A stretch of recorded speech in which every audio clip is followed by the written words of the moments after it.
Gente, eu quero expor algo aqui que muitas pessoas não querem falar, mas isso, gente, isso tem que ser falado, sabe?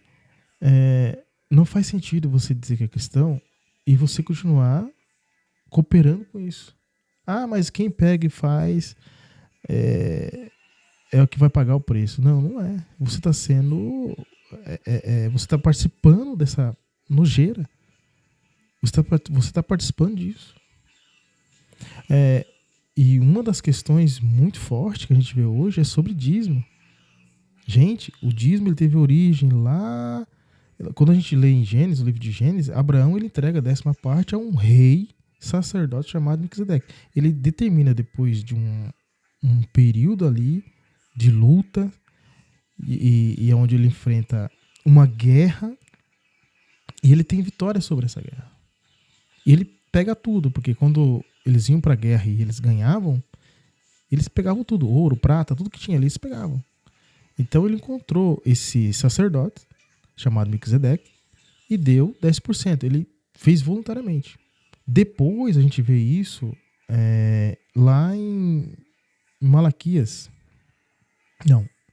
Depois a gente vê isso lá em Números, aonde Deus determina que 10%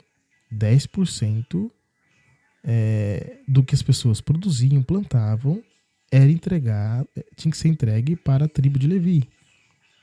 Porque na separação das terras das 11 tribos, que no caso foi a divisão de Canaã, a tribo de Levi foi a única que não ficou com terra. Então, esses levitas, eles cuidavam do tabernáculo, e no tabernáculo também tinha os sacerdotes, que eram os descendentes de Arão. Então, a tribo de Levi, por não receber terra, por não ter recebido nenhum animal, então eles precisavam de alimento porque eles se dedicavam ao tabernáculo. E então tudo que produziam, tudo que outras tribos produziam, eles tiravam 10% determinado por Deus para entregar para os levitas. E de tudo que os levitas recebiam, eles tiravam o chamado dízimo dos dízimos. Eles tiravam uma parte e entregavam aos sacerdotes, que eram os descendentes de Arão, no qual eles faziam a queima daquilo ali como sacrifício. Então, o dízimo foi determinado por Deus com a quantidade de 10% por causa dessa situação, porque os levitas não receberam terra e eles dedicavam a cuidar do tabernáculo, e dentro do tabernáculo tinham os sacerdotes que faziam a queima desses sacrifícios. Por isso, mais nada. Depois, o que a gente vê hoje em dia? A gente vê muito se falado sobre Malaquias 3:10, que a Bíblia diz que, lá em Malaquias diz assim: trazei todos os dízimos à casa do tesouro, para que haja mantimento na minha casa. Provar-me nisto, diz o Senhor dos Exércitos, se eu não vos abrir as janelas do céu, não derramar sobre vós bênçãos sem medidas. Então, o que a gente entende nessa passagem? Que tudo, essa promessa que Deus fez, se vocês tirarem 10% de tudo que vocês plantam e trazer para a casa do tesouro, que era para o tabernáculo, eles recebiam em dobro, ou seja, Deus ia abençoar eles com bênçãos sem medidas. Então, ou seja, eles iam ter uma multiplicação em cima daquelas plantações. Caso eles não fizerem isso, o devorador vinha, as pragas vinham e ia destruir as plantações e eles ter muitas percas. Então isso foi um acordo que Deus fez com eles para isso, certo? Então, resumidamente, o dízimo naquela época não se tratava de dinheiro, porque não existia moeda naquela época, realmente se trabalhava em relação às plantações.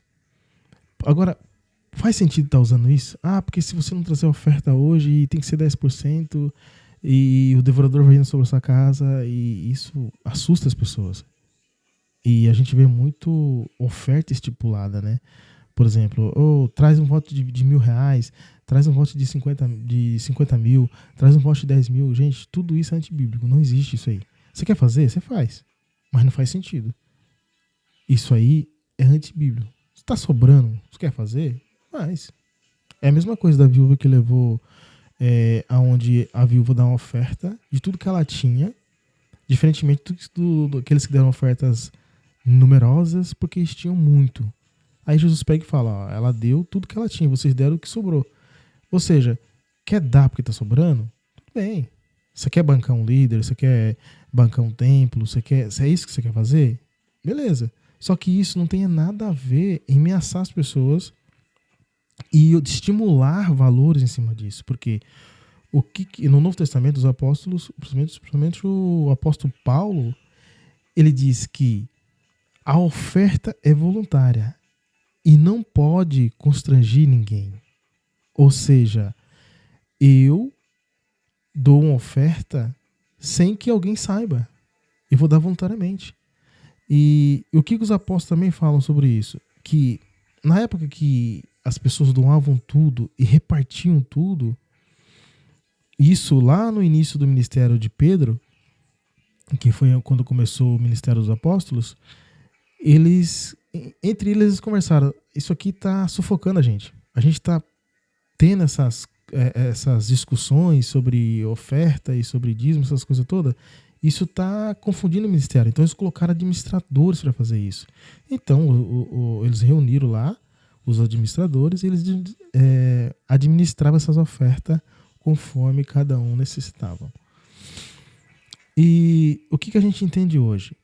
Para que isso funcione hoje? Se for para que isso funcione, ou se tem uma determinada dominação, ou se você abrir um templo, o que você tem que fazer? Para que isso seja bíblico, fiquem de acordo com a Bíblia ainda, tá? Levar uma oferta voluntária, reunir o povo, ó, traz uma oferta voluntária que família tal tá com necessidade, fulano tal tá com necessidade, viúva, órfão, seja o que for, tá com necessidade, vamos ajudar esse povo. Aí o povo reúne, sem que ninguém saiba quanto você está levando, você coloca ali. Existe um administrador nessa igreja que não tem contato com o líder só dá a menção disso, porque é o que Paulo fazia. Paulo chegava e falava, ó, eu preciso que reúne o povo, e porque o povo lá está passando por necessidade, reúne a quantidade que eu vou buscar essa quantidade e repartir para esse povo. Então, resumidamente, é um trabalho missionário. É ajudar uns aos outros. Porque assim, se você tem essa experiência, automaticamente você vai tirar toda a ganância, tudo aquilo que é do homem para o seu coração. Você simplesmente vai fazer voluntariamente. A pessoa que foi ajudada hoje, ela vai ajudar o próximo amanhã. E isso é um ato do que Jesus trouxe para a gente. Ter empatia pelo outro.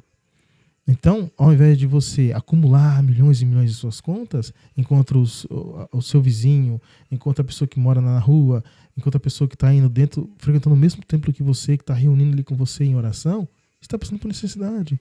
Ou então, o líder dessa religião, ou dessa determinada congregação, está comprando carro, jato, casa, porque estou sendo abençoada. Não é. Você está explorando pessoas. Isso é real, as pessoas não falam isso, mas isso é real. Você está explorando pessoas. Mas tem que pagar o ar-condicionado da casa, tem que pagar água e luz.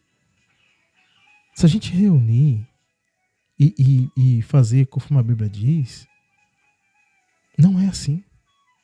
Você vai ter dinheiro para arrumar o ar-condicionado, pagar a luz do templo e ajudar pessoas. O problema é que estão embolsando tudo isso e estão explorando em cima disso. Se eu dou uma oferta voluntária, eu posso dar 50 mil, 100 mil, 10 mil, R$1, R$2, vai ser o que tiver no meu coração. Obviamente que se eu estiver sobrando muito mais, eu vou dar muito mais. Mas o que Paulo ensina é dar com alegria, eu tenho que ter prazer em ajudar as pessoas. E isso tem que ser mostrado. Por isso tem que haver administradores. Receber uma quantia tal aqui na igreja, tal. E vamos comprar essa cesta básica que sobrou isso. Aí a gente tem água e luz